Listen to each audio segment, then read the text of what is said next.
Assalamualaikum warahmatullahi wabarakatuh. Kali ini editor ingin bahas soal beberapa hari ini ada kejadian kebakaran mobil listrik lagi. Dan tadi lihat ada YouTube-nya Kompas.com atau Kompas TV ya, bulan. Tapi dari Kompas.com ini ngomong bahwa ada pakar ya, sorry ya, bukan Kompas TV-nya, tapi dari narasumber seorang akademisi, Isra Ali pangkatnya opo, Mbo S2 apa S3 lupa, maaf. Tapi dari informasi itu dijelaskan bahwa yang namanya kebakaran kendaraan listrik itu katanya bisa terjadi karena malpraktek. Jadi penjelasannya itu mengesankan bahwa yang terjadi kebakaran itu adalah karena malpraktek, karena menggunakan komponen yang nggak standar, menggunakan spare part nggak standar, menggunakan charger nggak standar.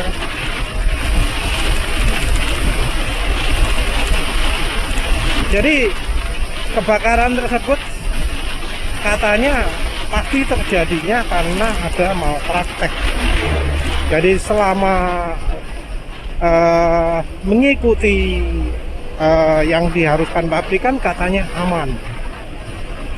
Nah, ini tipikal orang Indonesia ya, tipikal netizen Indonesia. Karena ya barusan juga ada yang memprotes ya, mengolok-olok, mentertawakan postingan editor di channel Kupas 2 yang soal memanasi minyak goreng dilawankan dengan oli mesin. Katanya ya, kalau yang namanya pencipta itu pasti orang yang sesuai dengan keilmuannya, sudah belajar ya, sudah melakukan penelitian ya, terus disajikan ke orang-orang yang memahami ilmu tersebut. Nah, ini jelas salah ya, karena ada beberapa penemuan, beberapa ciptaan yang diciptakan oleh orang yang enggak ahli di bidang tersebut, bukan profesional, nggak sekolah di bidang tersebut, nggak mengalami pendidikan di bidang tersebut, tapi bisa menemukan. Jadi kalau dibilang harus sesuai bidang ilmunya itu salah, karena jelas ada penemuan-penemuan yang ya bahkan terjadi tidak sengaja. Kayak penisilin itu tidak sengaja apa manes. Kalau soal Marconi itu beda lagi ya. Marconi itu rasanya membajak ciptaan Tesla. Wes, pada intinya adalah yang namanya penemuan itu nggak selalu oleh orang pada bidangnya. Ada juga orang yang menemukannya secara tidak sengaja, atau memang orang yang punya hobi gitu ya, terus jadi menemukan sesuatu. Nggak harus pakar di bidang. Nah, belum lagi kalau yang ditemukan itu belum ada ilmunya. Ya, kasih contoh lah, cemenita itu ya campuran ini semen sama kabel sama kumparan. Itu kan gono ilmune itu ya. Editor sendiri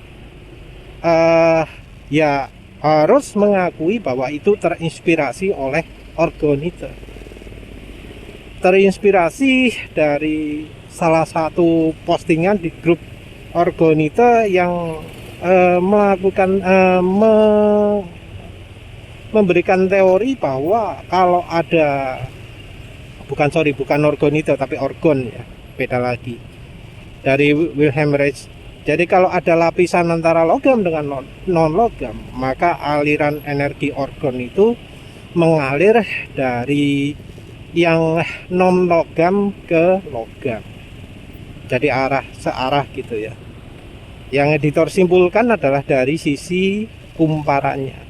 Awalnya juga nggak pakai kumparan, tapi macam-macam, baru menyimpulkan itu dari kumparan bisa merubah energi dari eksperimen kumparan pakai kabel NYA piro ya, kalau nggak salah 2,5 mm kabel sisa nganggur, buat pakai jadikan kumparan panjangnya mungkin 4 kali diameter. Kumparan sederhana, taruh di es. Yang terjadi adalah jadi ada jarum-jarum yang menuju ke bagian tertentu dari kumparan tersebut. Yang kalau kumparannya dibalik, hasilnya juga beda. Ya kebetulan juga di saat itu sudah ada yang namanya SPP coil dari komunitas Orgonita.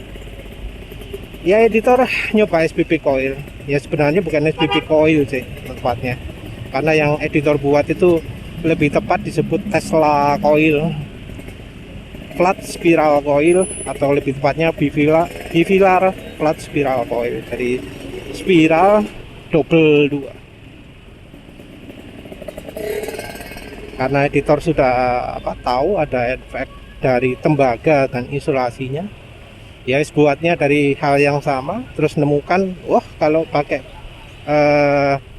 bifilar flat coil itu bisa menghasilkan arah energi ke satu arah yang hukumnya konsisten dengan kaidah tangan kanan. Jadi ya hukum begini itu loh. Ini arus, ini voltase, pokoknya kaidah tangan kanan, lali. Oh ya, medan magnet, medan arah arus listrik, terus yang satunya lagi opo.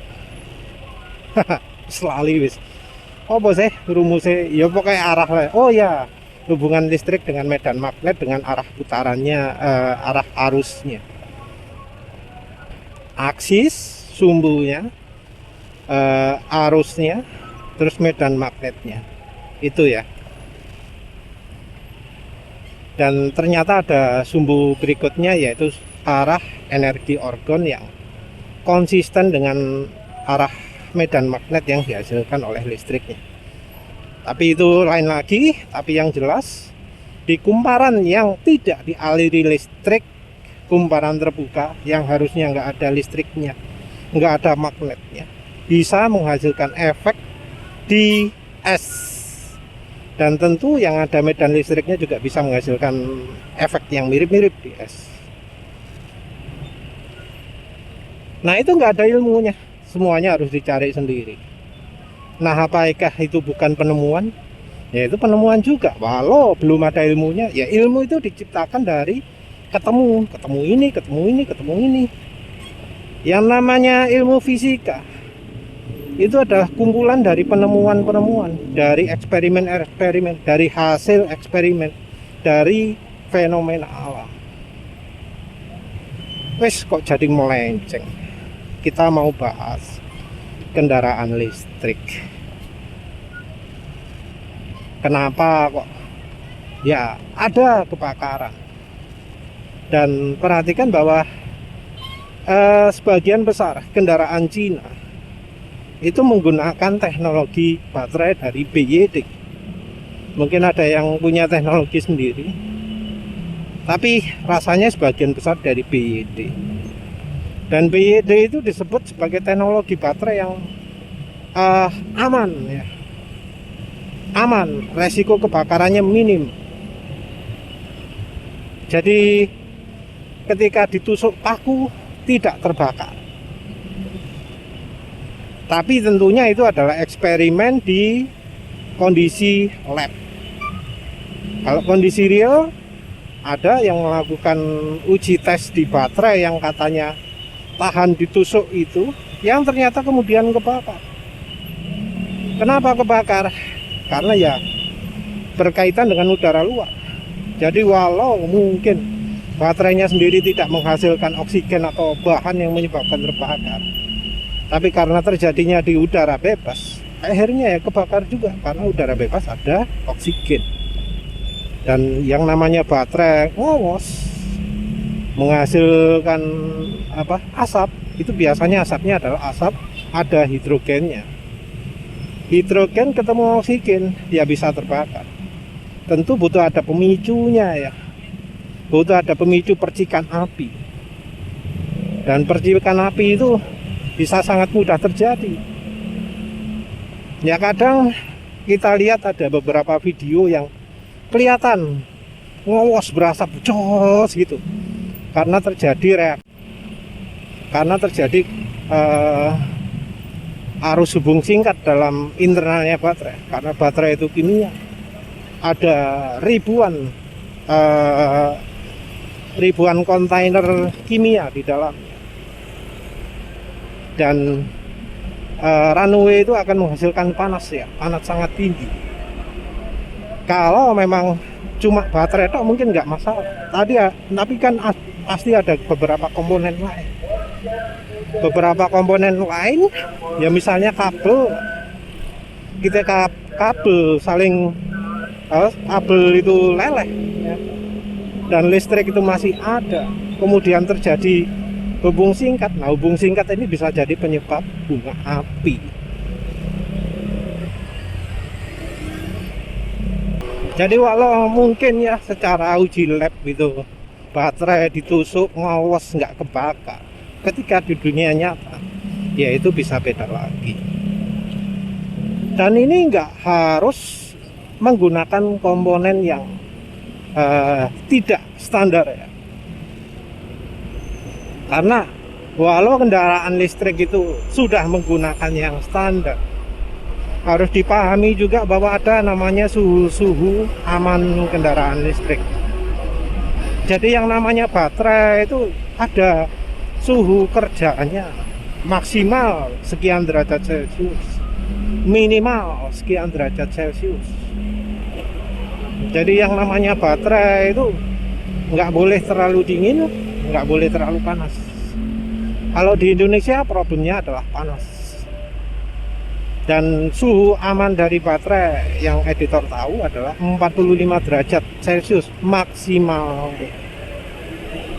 Ketika suhu baterai mencapai 80 derajat Celcius, itu sudah suhu membahayakan.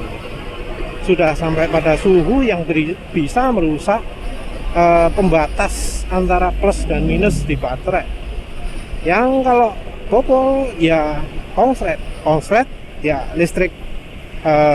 Arus besar terjadi artinya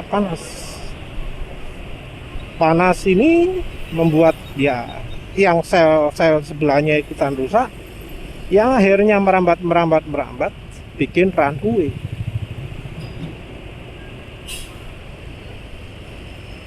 Ya ada banyak ya yang bisa menyebabkan kesalahan ini, karena ya ada orang yang ngomong bahwa kerusakan sebuah kendaraan itu tergantung dari berapa banyak komponen yang ada pada kendaraan tersebut ya. Terus kebetulan orang yang ngomong tersebut itu menggunakannya untuk menjelek-jelekkan kendaraan dengan bahan bakar BBM. Jadi kalau pakai BBM katanya komponen yang dibutuhkan adalah banyak, ribuan gitu ya.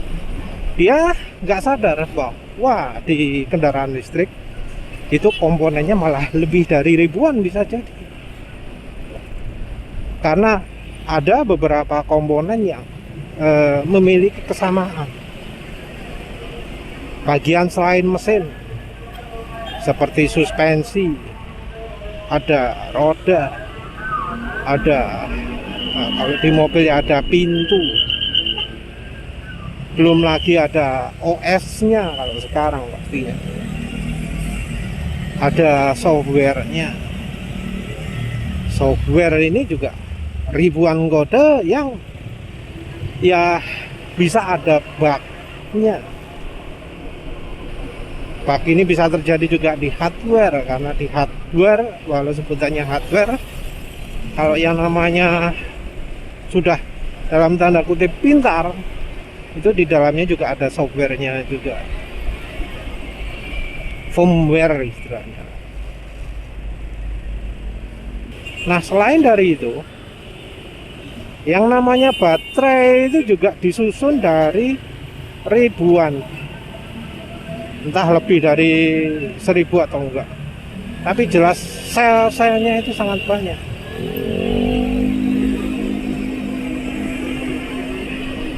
Jadi ribuan sel ini yang menyebabkan problem, karena yang namanya produksi itu pasti tidak lepas dari yang namanya cacat produk. Dan karena barangnya kimia, bisa jadi sangat sulit untuk melihat adanya cacat tersebut. Karena ya gimana caranya bisa lihat bahwa dinding pemisah antara kutub plus dan minus itu sudah memenuhi standar atau enggak? Bisa aja sangat sulit. Apalagi itu modelnya ya melingkar gitu ya, kayak alat apa iso ngetes sih. Mungkin dites pakai alat leak tester, kebocoran listrik ya. Tapi kan namanya leak tester itu nggak bisa ngukur misalnya apa tebelnya, kondisinya bagaimana gitu ya. Yang kalau dipanasi baru ketahuan, oh ternyata masalah. Mungkin ya dari yang buat itu sudah melakukan pengujian, oh diproses dalam kondisi begini, terus kalau diuji panas bagaimana. Ya sayangnya untuk baterai yang sudah diproduksi ini ya nggak boleh tentunya kena panas, karena panas itu jadi musuh. Jadi bisa ditesnya ya kalau sudah dipanasi nggak boleh dipakai. Jadi ujinya nggak bisa pakai uji yang model begitu. Ya menurut editor seperti itu. Kenapa kok bisa ngomong seperti ini, menduganya seperti ini ya? Kan terbukti baterai sudah standar, sudah memenuhi standar, tapi kok masih kobongan aja. Baterai sudah kepasang di kendaraan konsumen, kok masih terbakar? Berarti kan ada yang salah. Salahnya ada di mana? Gitu. Belum lagi kalau ada bug ya, bagian sensor-sensor. Ya sensor kan juga banyak ya. Sensor uji panas bisa aja gagal satu lokasi gitu ya. Terus bagian sirkuitnya tidak melakukan pemadaman, sehingga harusnya dihentikan begitu suhu lebih dari titik tertentu, tapi terus high bablas, yang akhirnya menghasilkan panas luar biasa gara-gara satu titik sensor rusak. Yang ya jumlah sensornya sendiri ya ribuan juga harusnya, kalau nggak ribuan ya ratusan lah. Satu sensor rusak, satu sel rusak. Pemicunya ya salah satunya panas. Panas membuat sel lemah, membuat sensor itu lemah. Jangankan di kendaraan listrik lah, panas di kendaraan bahan bakar juga terbukti bisa merusak sensor. Kalau di kendaraan listrik sih biasanya throttle position sensor atau ISC itu ya, mungkin terutama TPS sih ya. TPS kena panas akhirnya ya rusak, terutama untuk mobil, karena ya, panas ruang mobil itu luar biasa. Karena kalau mobil standar, angin panasnya radiator itu bukannya dilepaskan di udara bebas, tapi dimasukkan mesin lagi. Boh lah cara pikirnya ya opo. Harusnya kan angin panas radiator itu dibuang kemana, tapi kok ya diarahkan masuk dalam mesin lagi. Ngarahkannya ke aki, ngarahkannya ke ECU, ngarahkannya ke sensor kena panasnya angin radiator, aki kena panasnya angin radiator. Ya nggak heran kalau aki basah ya cepat habis. Kalau aki kering ya cepat kering, cepat hilang jeli, hilang kebasahan ini.